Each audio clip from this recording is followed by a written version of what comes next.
Hello everyone, my greetings of the day and welcome to Magnet Brains, एक ऐसा YouTube platform जो कि लेकर आता है आपके लिए क्वालिटी कंटेंट बहुत सारे वेरियस एस्पेक्ट्स में और साथ ही साथ without any kind of paid package और without any kind of paid subscription. मैं अभिनव सिंह राठौर लेकर आया हूं आपके लिए आज एक नया टॉपिक, संगम पीरियड। आज इस पर्टिकुलर टॉपिक में हम बात करेंगे अबाउट सदर्न डायनेस्टीज और तो और सदर्न लिटरेचर के बारे में। ठीक है, तो आज हम क्या करने वाले हैं, अब हम नॉर्थ से कहां जाने वाले हैं, साउथ में जाने वाले हैं। तो बहुत दिक्कत आने वाली है, तो ध्यान से देखिएगा क्योंकि पूरी की पूरी क्या है, इसमें तमिल टर्मिनोलॉजीज है, तमिल लैंग्वेज है। ठीक है, तो इस पर्टिकुलर वीडियो में जो है संगम डायनेस्टीज का जो है या संगम पीरियड लिटरेचर जो है, इसमें हम पूरी की पूरी बात करने वाले हैं सिर्फ लिटरेचर पे। ठीक है, कि कौन सा संगम पीरियड होता है, संगम क्या होती है, कौन कौन सी बुक्स लिखी गई थी और उनमें से इंपॉर्टेंट क्या क्या है। क्योंकि यहां से कोई ना एक क्वेश्चन फंसना तो हमेशा ऑफकोर्स सी बात होती है, क्योंकि क्या होता है ना, लैंग्वेज की वजह से ये बहुत टफ पड़ जाता है। ज्यादा बड़ा वीडियो नहीं रहेगा, ज्यादा कंटेंट नहीं रहेगा, बट हाँ टफ किस लिए पड़ जाएगा, क्योंकि ये हमारी फर्स्ट लैंग्वेज नहीं है, ये हिंदी नहीं है, ये तमिल की बात हो रही है। ठीक है, तो चलिए without any kind of wait हम चालू करते हैं आज का हमारा प्रेजेंटेशन। तो जब हम संगम पीरियड की बात करते हैं, यहां पे बेसिकली हम लिटरेचर की ही बात करेंगे, पूरी की पूरी लिटरेचर के अलावा हम कहीं भी नहीं जाएंगे। ठीक है, तो जो हिस्टोरिकल सोर्सेस हमें मिलते हैं, जिनकी वजह से हम क्या बोलते हैं, पूरा सदर्न हिस्ट्री जो है उसको कहीं ना कहीं एक सूत्र में पिरो के रख सकते हैं या सीक्वेंशियल वे में देख सकते हैं, उस लिटरेचर को बोला जाता है संगम लिटरेचर। ठीक है, क्या बोला जाता है, संगम लिटरेचर। ये क्या देता है हमको, क्या कहता है, इंफॉर्मेशन देता है वेरियस काइंड ऑफ डायनेस्टीज के बारे में, या साउथ की जो पॉलिटिकल, सोशल और रिलीजियस लाइफ हुआ करती थी उसके बारे में हमको क्या देता है, ये इंफॉर्मेशन देता है। क्या करता है, प्रॉपर सीक्वेंशियल हिस्ट्री दे रहा है हमको, सोशल, कल्चरल और पॉलिटिकल एस्पेक्ट के बारे में क्या कर रहा है, ये हमको अवेयर कर रहा है, या आप कह लीजिए ये हमको बता पा रहा है। ठीक है, तो संगम लिटरेचर के बारे में बात करते हैं। बेसिकली क्या, तो संगम का मतलब समझिए, संगम क्या होती है, एक टाइप की काउंसिल होती है या एक टाइप की मीटिंग होती है। साउथ इंडिया में पहले क्या होता था, ये मैं एंशिएंट टाइम की बात कर रहा हूं दोस्तों, है ना, यहाँ पे और कुछ नहीं है, एंशिएंट टाइम की बात कर रहा हूं कि साउथ इंडिया में क्या होता था पहले, कि सब लोग जितने भी लिटरेचर्स हुआ करते थे, ये सब लोग क्या करते थे, एक ड्राफ्ट बना के रख लेते। ड्राफ्ट मतलब एक कच्ची कॉपी बना के रख लेते, या एक कहीं ना कहीं एक फाइनल पब्लिकेशन वाली चीज नहीं, अपने हिसाब से भाई इसमें मिस्टेक्स भी होती थी, कुछ ये भी होता था, कुछ स्पेलिंग एरर्स भी हो सकते थे, राइट। तो वो क्या करते थे, ये सब ड्राफ्ट लेकर आते थे और एक मीटिंग रखते थे और वहां पे डिसाइड होता था इन सभी ड्राफ्ट के बेसिस पे कि भाई कौन कौन से लिटरेचर जो है वो पब्लिश करनी चाहिए, या कौन कौन से लिटरेचर जो है ये हमारा स्टैंडर्ड रखेंगी आगे जाके एक पर्टिकुलर एरिया में या एक पर्टिकुलर नेशन में। ठीक है, तो ये बेसिकली थी आपकी संगम। तो in the ancient time basically south India under the patronage of Pandya ruler. ठीक है, अब संगम पीरियड क्या है, या ये संगम संगीतियां जो हैं या संगम काउंसिल्स जो हैं, ये किसके पैट्रोनेज में या किसके संरक्षण में हुई है, तो सारी की सारी जो हुई है पांड्या रूलर के अंडर में हुई है। अब साउथ इंडिया में कौन कौन से रूल थे ये ऑफकोर्स हम देखेंगे, बट आज हम टोटली प्योरली बात करने जा रहे हैं सिर्फ संगम लिटरेचर के बारे में और कुछ भी नहीं। ठीक है, सो देयर आर काउंसिल्स, जो कि टोटल 3 काउंसिल हुई हैं। ठीक है, ऑफ तमिल ऑथर्स, जितने भी तमिल ऑथर हुआ करते थे वो क्या करते थे, अपना ड्राफ्ट लेकर आते थे and they used to meet. So this council was known as your Sangam. ये काउंसिल क्या थी, ये काउंसिल आपकी बोली जाती थी संगम। तो अब हमने यहाँ पे बेसिकली बात करी है अबाउट तमिल रीजन, या हम बात कर रहे हैं तमिल में तमिल ऑथर्स की। तो तमिल रीजन बेसिकली है क्या, हम किसको बोल सकते हैं sir, according to ancient India. ठीक है, नॉट अकॉर्डिंग टू टुडे। हम आज के बारे में संदर्भ में बात नहीं कर रहे हैं, हम बात कर रहे हैं संदर्भ के किसके, एंशिएंट इंडिया के बारे में हम बात कर रहे हैं। तो सर एंशिएंट इंडिया के टाइम पे हम तमिल रीजन किसको बोल सकते हैं, तो बेसिकली यहां से ध्यान देना, यहां से जाती है आपकी क्या, कृष्णा नदी, आपकी महाबलेश्वर की पहाड़ियों से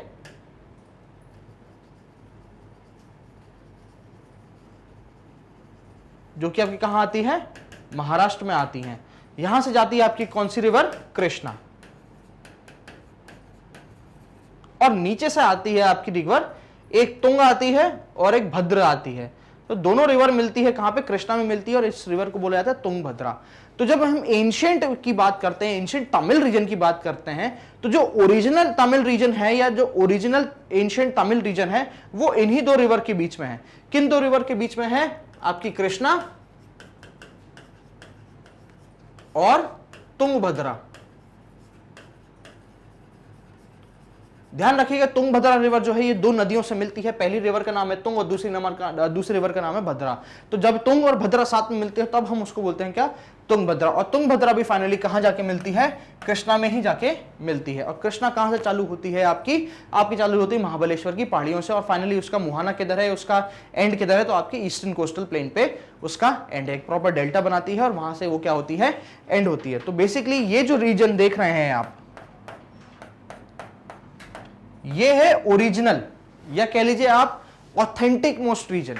अब इसके एक्सटेंशन की जब हम बात करते हैं कि यार ये और कौन कौन से एरिया में फैला हुआ था, तो हम ये वाला जो रीजन है आपका,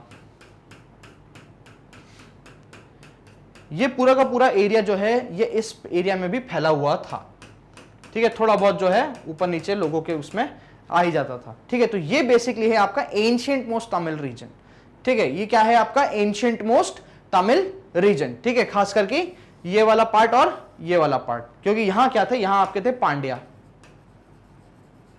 खैर अब हम इस पे बात करेंगे बाद में, फिलहाल देखते हैं अपन प्रॉपर लिटरेचर। तो ये था बेसिकली आपका तमिल रीजन, ठीक है। ये क्या था आपका बेसिकली तमिल रीजन था, वो भी क्या ऑथेंटिक मोस्ट या एंशिएंट मोस्ट तमिल रीजन, ठीक है।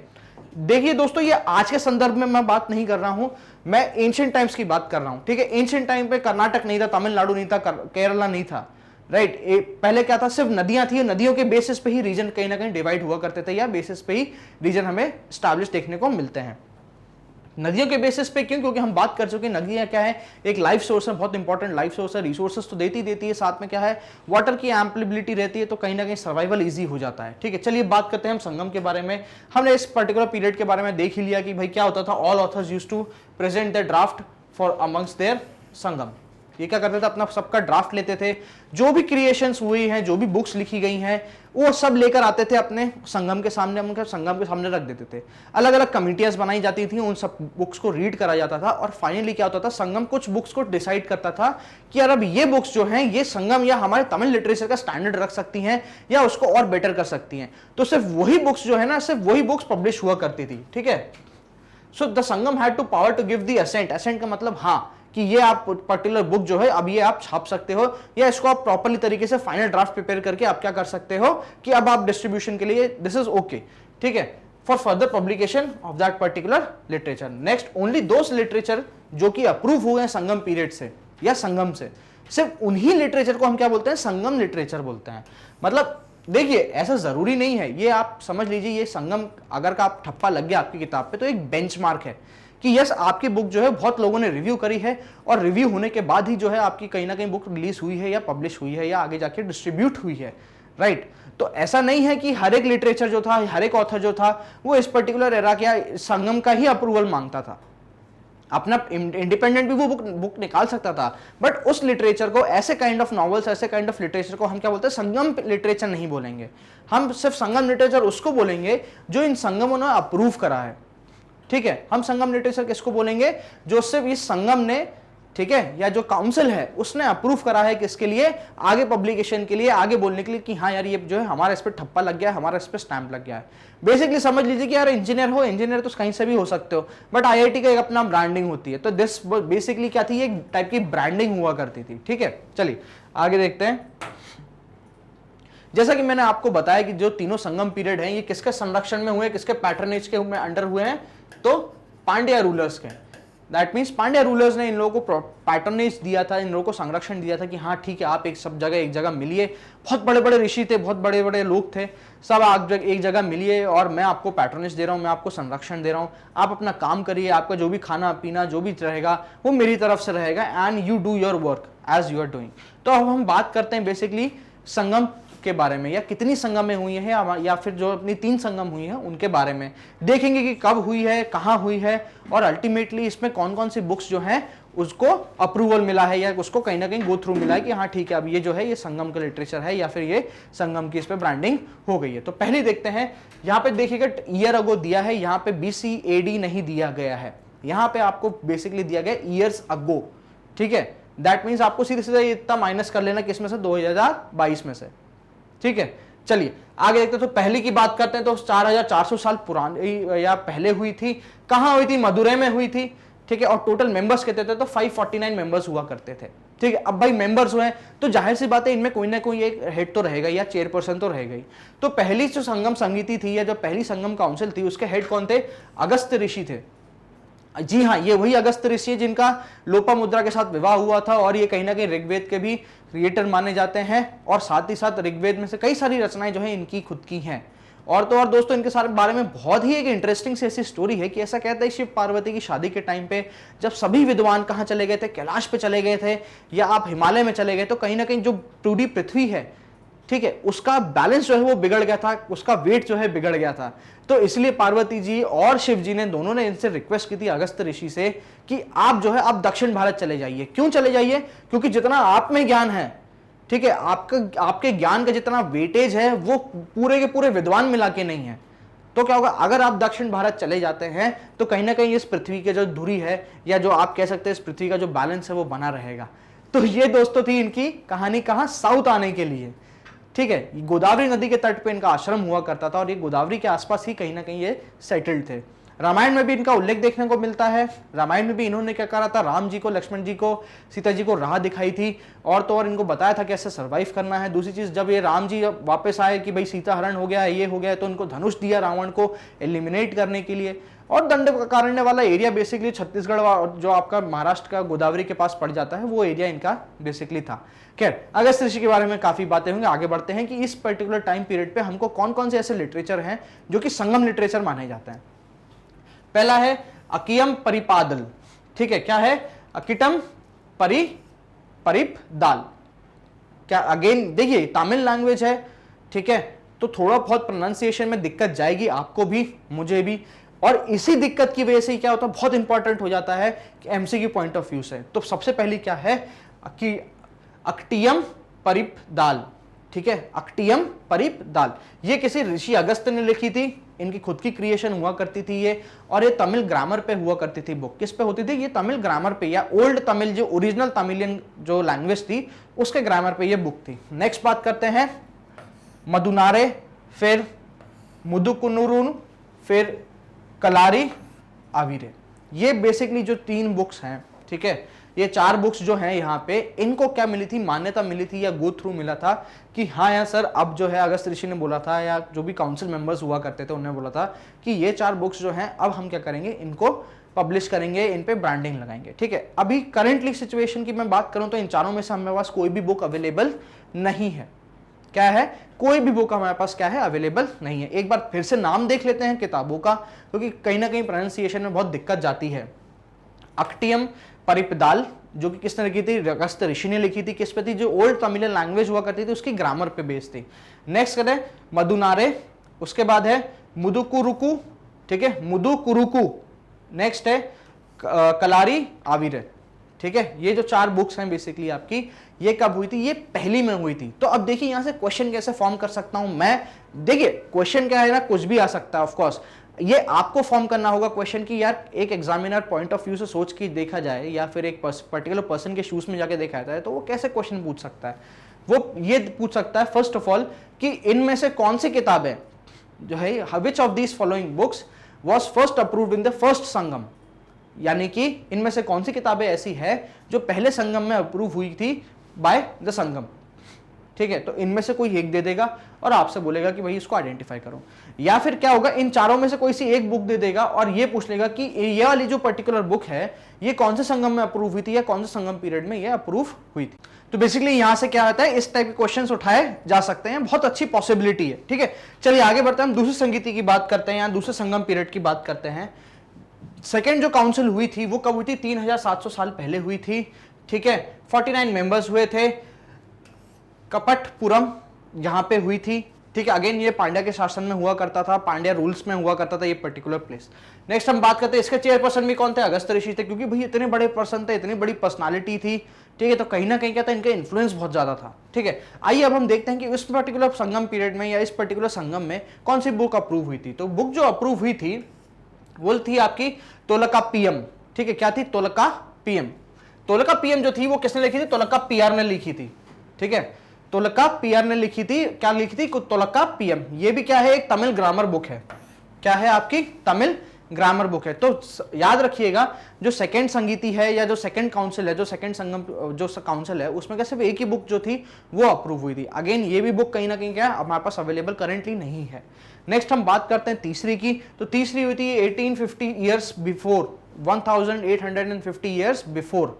ठीक है, ये एडी या पर्टिकुलर साल का टाइम नहीं है, ये क्या है? ईयर अगो है। ठीक है, चलिए मदुरई में हुई थी, 49 मेंबर्स इसमें भी थे। तो इसके जो है हेड या इसके जो आप कह सकते हैं चेयरपर्सन तो थे ऑफकोर्स अगस्त ऋषि, तो अब इतने साल नहीं जिए होंगे। तो अब क्या कौन थे? नक्कियर।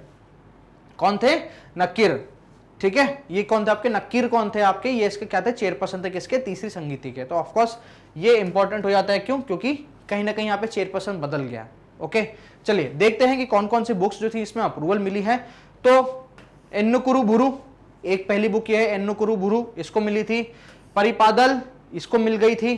कुथु और वरी, और भी बहुत सारी किताबें हैं, करीबन कुछ नहीं तो 14 से 15 किताबें हैं जिनको तीसरी संगति में जो है क्या मिली थी, अप्रूवल मिला था। ठीक है, तो जाहिर सी बात है कि इस पर्टिकुलर एरा में आप देख लीजिए, इस पर्टिकुलर संगति में जब आप देखते हैं तो कई सारी बुक्स के नाम आते हैं, बहुत सारी चीजों के नाम आते हैं। तो जाहिर सी बात है कि इस पर्टिकुलर टाइम पीरियड से या इस पर्टिकुलर संगीति से या इस पर्टिकुलर काउंसिल से आपसे क्या पूछा जा सकता है, आपसे पूछा जा सकता है उसका चेयरपर्सन। क्योंकि एक पर्टिकुलर बुक को आइडेंटिफाई कर पाना कहीं ना कहीं क्या होता है, बहुत डिफिकल्ट टास्क होता है। ठीक है, और ये मैं भी सजेस्ट नहीं करूंगा कि आप पूरी की पूरी 14 से 15 किताबें जो हैं उनके नाम रट के जाएं। बस ये देख लीजिए, जो यहाँ पे 4 मेंशन करिए, 4-5 मेंशन करिए, ये बहुत इंपॉर्टेंट है। ये कहीं ना कहीं क्या है, आज भी ये जो है ये अवेलेबल है। पूरी की पूरी 15 में से जो है कम से कम कुछ नहीं तो 10 से 12 किताबें ऐसी हैं जो आज की डेट में हमारे पास अवेलेबल है पढ़ने के लिए, अलग अलग म्यूजियम्स में रखी हुई है, अलग अलग जगह पे ये संग्रहित करके रखी गई है। तो ये था बेसिकली आपका क्या, पूरे के पूरे 3 संगम। ठीक है, जो तीनों संगम हुई है वो आपके सामने पूरा डेटा आपके सामने प्रेजेंट कर दिया। नेक्स्ट हम बात करते हैं इंपॉर्टेंट लिटरेचर की। हम संगम पीरियड के टाइम की बात कर रहे हैं तो ऑफकोर्स सी बात है कि उसके बाद भी या इन पर्टिकुलर पीरियड्स के बीच में भी कहीं ना कहीं क्या होगा, कुछ ना कुछ किताब लिखी गई होगी, और स्पेशली आफ्टर द थर्ड संगीति या फिर तीसरे काउंसिल के बाद जो है कहीं ना कहीं बहुत इंपॉर्टेंट सी चीज़ आ जाती है कि यार कहीं ना कहीं कुछ और ना और किताबें तो जरूर लिखी गई होंगी। ठीक है, तो ऐसी कुछ इंपॉर्टेंट जो लिटरेचर है हम उसकी बात करते हैं। तो फर्स्ट ऑफ ऑल हम बात करेंगे जो अवेलेबल संगम लिटरेचर है, उसको हमने 3 पार्ट्स में डिवाइड करा है। ठीक है, जो अवेलेबल संगम लिटरेचर है, जो जिसमें आज भी हमारे पास जो है वो किताबें रखी गई हैं या उनकी रेप्लिकास हैं या आप कह लीजिए उनका कुछ ना कुछ एक कॉपी फॉर्मेट है, तो उसकी बात जब करते हैं तो उनको हम 3 कैटेगरी में डिवाइड करते हैं। पहले कैटेगरी आती है पत्थु पत्तु। ठीक है, पत्थु पत्तु। नेक्स्ट आती है इत्थु थोके, इत्थु थोके। नेक्स्ट आती है पदीनेन कलिक नलकू।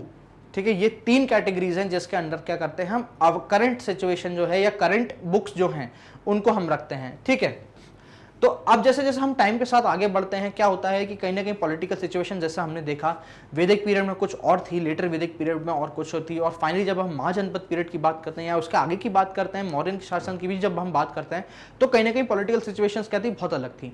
आयरन आ गया था, खेती आ गई थी, सबको क्या चाहिए, नया राज्य चाहिए, सबको क्या चाहिए, ज्यादा लैंड चाहिए ताकि ज्यादा पैदावार हो सके और ज्यादा टैक्स मिल सके, ज्यादा इनकम रहे, ज्यादा प्रॉस्पेरिटी रहे। तो जाहिर से बात है कहीं ना कहीं जो ग्रीड फैक्टर हुआ करता था वो अब राजाओं में आ गया है, वो लोगों में आ चुका है। तो अब जब हम सदर्न डायनेस्टीज की बात करते हैं या जब हम दक्षिण भारत की बात करते थे, यहाँ पे 3 बहुत प्रमुख जो थे शासन हुआ करते थे, चोल, चेर और पांड्या। कौन थे, चोल, चेर और पांड्या। ठीक है, इन 3 शासकों के बीच में जब क्या हुआ, युद्ध होना चालू हुआ कि भाई ये लोग जो थे आपस में लड़ रहे थे। ऑफकोर्स क्योंकि देखिए अब ऊपर तो अशोक बैठा हुआ है, ठीक है, अशोक इन तीनों का दोस्त है, तो अशोक ऑफकोर्स सी बात है ये लोग वहां अटैक करेंगे नहीं और अशोक नीचे आएगा नहीं, तो कहीं ना कहीं इनके पास क्या बहुत लिमिटेड एरिया है और यही आपस में क्या करते हैं, लड़ते रहते हैं ज्यादातर। तो जब ऐसा माहौल जब बनता है तो ऑफकोर्स सी बात है कि वॉर का जो माहौल है ये कहीं ना कहीं लिटरेचर पे भी बहुत इफेक्ट करता है।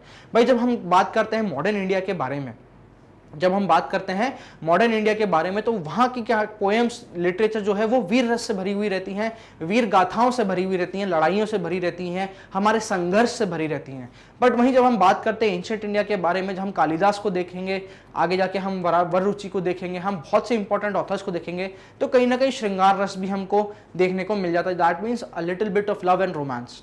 ओके, आगे बात करते तो ऐसे क्या होता है ना, जब वॉर होता है किसी कंट्री के बीच में या टेंशन होता है ना, तो कहीं ना कहीं क्या होता है कि जो लिटरेचर है उस पर बहुत इफेक्ट पड़ता है लोगों में। भाई देखिए लिटरेचर एक ऐसी चीज है जो कहीं ना कहीं इंसानों में जोश भर देती है। ठीक है, आप बात करें भगत सिंह जी की बात करते हैं, भगत सिंह जी ने जब वो कोर्ट का प्लेटफॉर्म यूज करा था अपनी आइडियोलॉजी को स्प्रेड करने के लिए, सॉन्डर्स मर्डर केस की मैं बात कर रहा हूं, जब उन्होंने कोर्ट का वो प्लेटफॉर्म यूज करा था, जब मीडिया थी, बहुत सारे अखबार वाले आते थे, तो वहां से उन्होंने उस मीडिया को ऐसे यूज करा था कि वो अपनी आइडियोलॉजी इंपैक्ट करे, तो उसका अलग ही इंपैक्ट पड़ता है और उसका इंपैक्ट हमें आज तक देखने को मिलता है। तो ये रोल प्ले करता है लिटरेचर एक पर्टिकुलर एरिया में या एक पर्टिकुलर फील्ड में। ठीक है, तो चलिए अब हम देखते हैं बेसिकली कि जब क्या हुआ, टेंशन होने लग गया क्या इन 3 राज्यों के बीच में, चोल, चेर और पांड्या। ठीक है, कौन कौन से राज्य थे, चोल, चेर और पांड्या, ये 3 राज्य, जब इनके बीच में बहुत टेंशन होने लग गया, एक दूसरे से लड़ने लग गए, तो क्या हुआ, ऑटोमेटिकली जो है आपकी जो ऑथर्स का जो टॉपिक है वो चेंज हो गया। ठीक है, किस चीज में चेंज हुआ, पहला है अकम या अगम।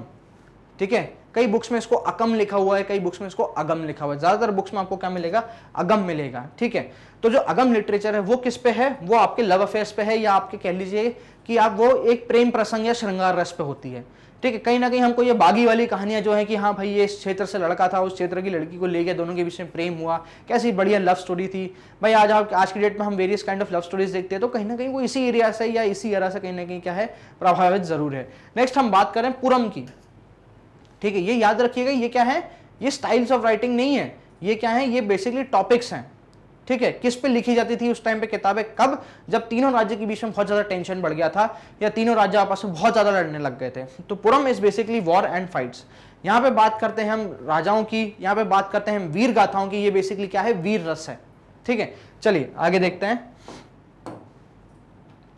अब हम बात करते हैं 5 एपिक्स की, या 5 महाकाव्य हमारे सामने ऐसे मिलते हैं तमिल लिटरेचर के, कि जिनमें से आज की डेट पे हमारे पास सिर्फ 3 है, ठीक है। तो वो 5, पहले तो वो 5 महाकाव्य कौन कौन से, आइए वो देखते हैं। शिल्पाधिकारम पहला महाकाव्य, दूसरी का है जीवक चिंतामणि, ठीक है। ये टर्म्स कुछ ना कुछ जरूर थोड़े इजी पड़ जाएंगे आपको, जब हम दूसरी और पहली संगीति के बारे में बात करी थी उससे थोड़े इजी रिलेटिव टर्म्स मिल जाएंगे। नेक्स्ट है कुंडलकेशी, ठीक है। आगे बात करते हैं मणिमैखले, ठीक है। और फाइनली क्या है, वलैयापति।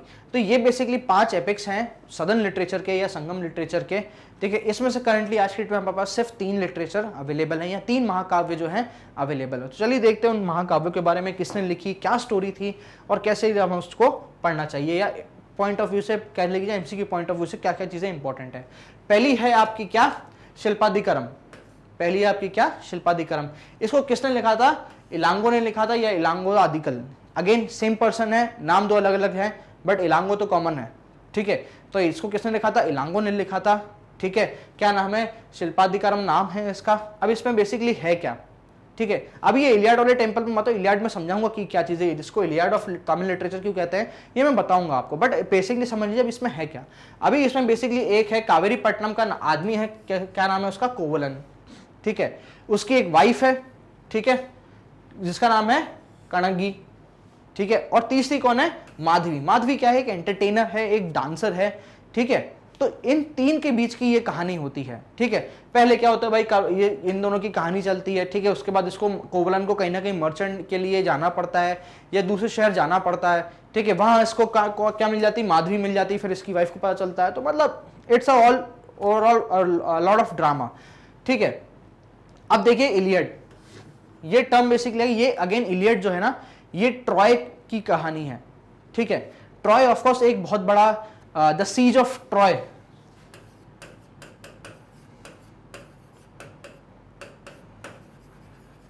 ट्रॉय एक साम्राज्य हुआ करता था, उस पे जब ग्रीक्स ने अटैक करा, तो जो पोयम है, ट्रॉय मूवी भी बनी है, बहुत अच्छी पिक्चर है, ब्रैड पिट की है। तो जो सीज ऑफ ट्रॉय, तो जब इसको हमने एक रूपांतरण दिया, किसका, एक कविता का रूपांतरण दिया, तो उस कविता का नाम क्या था, इलियड, ठीक है। अब ये अपने आप में इतनी फेमस कविता हुई, इतनी वेल रिटन थी, इतनी अच्छी चीजें थी इसमें, प्रॉपर तरीके से लिखी गई, प्रॉपर तरीके से वर्स करी गई है। तो इसलिए क्या है ना, हम कहीं ना कहीं शिल्पाधिकम को भी क्या बोलते हैं, इलियड ऑफ तमिल लिटरेचर। तो आपके लिए क्या इंपॉर्टेंट है, ये इलियड इंपॉर्टेंट है, ठीक है। किसकी कहानी है, कोवलन, उसकी बीवी कणागी और माधवी की, ठीक है। किसकी कहानी है, कोवलन जो कि क्या था, एक मर्चेंट था, एक व्यापारी था, उसकी बीवी क्या, कणागी, ठीक है। और तीसरी कौन, एंटरटेनर या डांसर कौन, माधवी। तो इनकी कहानी है, इंपॉर्टेंट आ जाता है एमसी की पॉइंट ऑफ व्यू से, इलियड ऑफ तमिल लिटरेचर। और किसने लिखी है, तो इलांगो ने लिखी है, ठीक है। चलिए अब हम बात करते हैं नेक्स्ट की, मणिमैखले की, ठीक है। मणिमैखले जो है वो किसने लिखी थी, आपके सीतले सतनार ने लिखी थी। किसने लिखी थी, सीतले सतनार ने लिखी थी, ठीक है। ये प्रिंस उदय कुमार, ठीक है, और कोवलन और माधवी की डॉटी मणिमैखले, ठीक है। किसके बीच की प्रेम कहानी है, प्रिंस उदय कुमार और कोवलन और माधवी की जो बेटी हुई है अब, ठीक है, क्या नाम है उसका, मणिमैखले।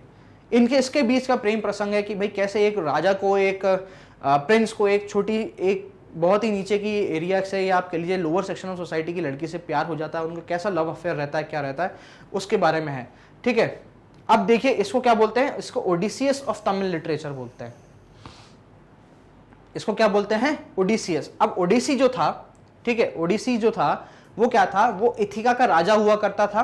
ठीक है, ग्रीक्स का, अगर मैं थोड़ी ग्रीक मैथोलॉजी यहाँ पे मिक्स कर रहा हूँ या ग्रीक का जो हिस्ट्री है वो मिक्स कर रहा हूँ, क्यों, क्योंकि ये दो टर्म्स जो है वो ग्रीक है, एक तो ये इलियड और ओडिसीज। ठीक है, ओडिसीज जो था एक बंदे का नाम था, एक राजा का नाम था, जो कि कहाँ का राजा था, इथिका का राजा था। ठीक है, और इसी राजा ने क्या करा था, सीज ऑफ ट्रॉय जो है उसमें बहुत अहम रोल अपनाया था। तो जब ये लोग सीज ऑफ ट्रॉय करके, मतलब ट्रॉय पे विक्ट्री करके, ट्रॉय पे विजय पाके जब ये लोग वापस जा रहे थे, तब की जो पोयम है वो क्या कहलाई जाती है, ओडिसियस। तब की जो पोयम है वो क्या कहलाई जाती है, ओडिसियस। ठीक है, मतलब अब ट्रॉय पे विजय पा ली, अब हम क्या कर रहे हैं, वापस जा रहे हैं। तो ये किसके द्वारा थी, ये ओडिसियस के द्वारा थी। ठीक है, तो इसलिए इस पर्टिकुलर बुक को जो है क्या करते हैं हम, ओडिसियस ऑफ तमिल लिटरेचर बोलते हैं। क्यों, क्योंकि ये दोनों बुक दोस्तों आपस में रिलेटेड हैं। कैसे भाई, यहां पे कोवलन, माधवी और कणगी की बात हो रही है, और यहां किसकी बात हो रही है, इनकी बेटी की बात हो रही है। ठीक है, मतलब इट्स अ कंटिन्यूएशन। ठीक है, तो जहां शिल्पाधिकारम खत्म होती है ना, वहीं से क्या था, मणिमेखले चालू होती है। तो ये कंटिन्यूएशन में, और देख सो तो दो अलग अलग लोगों ने लिखी है। ठीक है, चलिए आगे देखते हैं। तो जो नीलकंठ शास्त्री हैं उनके अकॉर्डिंग जो है ये बोलते हैं कि ये न्याय प्रदेश पे बेस्ड है। जो पर्टिकुलर बुक है कौन सी आपकी, मणिमेखले जो है वो किस पे बेस्ड है, आपके न्याय प्रदेश पे बेस्ड है, जो कि 5वीं सदी में लिखी गई थी by Buddhist author Dridhnath, by Buddhist author Dridhnath. ठीक है, दृढ़नाथ जो थे एक बुद्धिस्ट ऑथर हुआ करते थे, बहुत फेमस, बहुत अच्छे मॉन्क भी थे और बहुत फेमस पर्सनालिटी भी थे, और बहुत अच्छे अच्छे क्या थे, ऑथर थे, लिटरेटर थे और स्कॉलर भी थे। ठीक है, इन्होंने एक बुक लिखी थी क्या, न्याय प्रदेश। कब लिखी थी, 5th सेंचुरी में लिखी थी। तो शास्त्री नीलकंठ या नीलकंठ शास्त्री का ये मानना है कि ये जो बुक है आपकी मणिमेखले, इसका जो राइटिंग स्टाइल है, इसका जो इंस्पिरेशन है वो किससे है, न्याय प्रदेश से है। ठीक है, तो चलिए अब आते हैं अपन तीसरी चीज पे, जीवक चिंतामणि। ठीक है, ये किसने लिखी है, ये एक जैन मॉन्क ने लिखी है। ठीक है, ये किसने लिखी है, जैन मॉन्क ने लिखी है, तिरुक्कक देवरा। ठीक है, तिरुक्कक देवरा, इन्होंने क्या लिखी है, ये वाली जीवक चिंतामणि जो बुक है ये इन्होंने लिखी है। ठीक है, चलिए अब मैं बात करता हूं एमसीक्यू पॉइंट ऑफ व्यू से कि क्या क्या जरूरी है। अब इन तीन में से आपको ऑप्शन दे दिया जाएगा कि तीनों बुक का नाम है। ठीक है, शिल्पाधिकारम भी लिखा हुआ है, मणिमेखले भी लिखा हुआ है और जीवक चिंतामणि भी लिखा हुआ है। ओके, अब इनमें से ये पूछ लेंगे आपसे कि इनमें से कौन सी बुक जो, और चौथा ऑप्शन मान लीजिए नन ऑफ दिस दिया हुआ है। अब ये पूछ, या फिर जो तिरुकलप्पैयार दिया हुआ है जो कि आपकी तमिल लिटरेचर की थी। ठीक है, अब आपसे ये पूछ लेंगे कि इनमें से कौन सी बुक ऐसी है जो कि एक जैन लिटरेचर ने लिखी है या जैन मॉन्क ने लिखी है। तो क्या होगा, आपको यहाँ ये जीवक चिंतामणि पे क्या करना है, आपको टिक करना है। ठीक है, इस टाइप से क्वेश्चन पूछेगा। बेटा क्वेश्चन कहीं से और से नहीं जाएगा, ठीक है, बट उसको पूछने का तरीका अलग अलग हो सकता है, उसको पूछने का तरीका वैरी कर सकता है। ठीक है, अब ये पूछ सकता है कि जैन मॉन्क तिरुक्कक देवरा ने कौन सी किताब लिखी थी, और ऑप्शन दे देगा आपको। ठीक है, तो इसलिए बोल रहा हूं कि क्वेश्चन और कहीं से नहीं जाएगा, एक एक लाइन अच्छे से पढ़नी है। ये बोल देगा कि ओडिसियस ऑफ तमिल लिटरेचर किसको बोलते हैं, और मान लीजिए मणिमेखले का ऑप्शन ही नहीं दिया, तो आप क्या करेंगे, आप करेंगे नन ऑफ दीज। ठीक है, ऐसे इलियड ऑफ तमिल लिटरेचर कौन सी आपकी शिल्पाधिकारम है। ठीक है, तो इस टाइप से जो है आपके एमसीक्यू क्वेश्चन फॉर्मेट हो सकते हैं या एमसीक्यू क्वेश्चन जो है फॉर्म हो सकते हैं। चलिए नेक्स्ट हम बात करें कुरल की। ठीक है, कुरल जो है अनदर बुक है, ये बेसिकली आपका महाकाव्य नहीं है, ये कोई अलग बुक है। ठीक है, ये बहुत ही क्या बोलते हैं इसको, बेसिक तमिल लिटरेचर की बुक मानते हैं, या कहीं ना कहीं एक स्तंभ मानते हैं कि यार ये बेस था, और इसी बेसिस की वजह से क्या इसने एक स्टैंडर्ड रखा बाकी तमिल लिटरेचर बुक्स के लिए। ठीक है, तो कुरल जो थी वो तिरुवल्लुर ने लिखी थी। ठीक है, और ये एक इंसाइक्लोपीडिया टाइप से था, ये मल्टी डायमेंशनल था, जो आप कह सकते हैं कि इसमें भाई एथिक्स की भी बात हुई है। ठीक है, इसमें पॉलिटिक्स की बात हुई है, इसमें इकोनॉमिक लाइफ की बात हुई है, इसमें सोशल लाइफ की बात हुई है, बहुत सारी चीजें जो है, बहुत सारे एस्पेक्ट जो हैं इसमें पर्टिकुलर हमको इंक्लूड करने को देखते हैं। नेक्स्ट हम बात करते हैं राम कथा की। राम कथा जो है आज की डेट में जो हमारी श्री राम की जो कथा है उसका भी बहुत सारा अनुवाद हुआ है तमिल लिटरेचर में, बहुत लोगों ने उसको क्या करा है, ट्रांसलेट करा है और अपने अपने व्यूज दिए हैं। तो इनमें से सबसे इंपॉर्टेंट या कह लीजिए जो सबसे पॉपुलर है वो है आपकी इरामा वतनरम। ठीक है, क्या है आपकी इरामन वतनरम, किसने लिखी थी, ये कंबन ने लिखी थी। ठीक है, किसने लिखी थी, ये कंबन ने लिखी थी। अब यहां से देखिए क्वेश्चन ऐसे पूछ सकते हैं कि राम कथा का या कह लीजिए आप रामचरितमानस का, ठीक है, जो है इसका तमिल अनुवाद या फिर सबसे पॉपुलर तमिल अनुवाद या तमिल ट्रांसलेशन किस बुक के नाम से है या किसने करा है, ठीक है। तो किस बुक के नाम से, तो इरामनावत्रम, ठीक है, और किसने करा है तो कंबन। ओके, तो एक ही लाइन से, एक ही पर्टिकुलर पॉइंट से दो पॉइंट है अपने पास, क्या, एक तो बुक का नाम पॉइंट है और एक इंसान का है, और तीसरा पॉइंट एक्स्ट्रा क्या है कि यार ये राम कथा की बात कर रहे हैं, ठीक है। तो तीन टाइप से यहां पे क्वेश्चन पूछा जा सकता है। तो ऐसे क्या है, बेसिकली जो आपके सामने प्रेजेंटेशन है, स्लाइड है, उसमें आपको ऐसे क्वेश्चंस ढूंढने हैं और खुद से बना के प्रैक्टिस करें, कोई दिक्कत नहीं है। अपन ऑफ कोर्स एमसीक्यू प्रैक्टिस भी करेंगे, बट कहीं ना कहीं जो है आपको पता होना चाहिए कि क्वेश्चनर या एग्जामिनर जो है वो किस टाइप से बनता है, आप एग्जामिनर क्या सोच के बनाएगा, या ज्यादा से ज्यादा पॉसिबिलिटीज क्या हो सकती है एक पर्टिकुलर पॉइंट में से क्वेश्चन ढूंढने की, ठीक है। तो बेसिकली ये था आपके सामने संगम पीरियड। आज हमने बात करी है संगम लिटरेचर की पूरी जो लिटरेचर से संगीतियां हैं, क्या क्या नाम हैं उनके बारे में, जो महाकाव्य हुए हैं उनके बारे में बात करी है, इलियड के बारे में, ओडिसीयस के बारे में, ऋषि अगस्त्य के बारे में हमने कहीं ना कहीं बात जरूर करी है।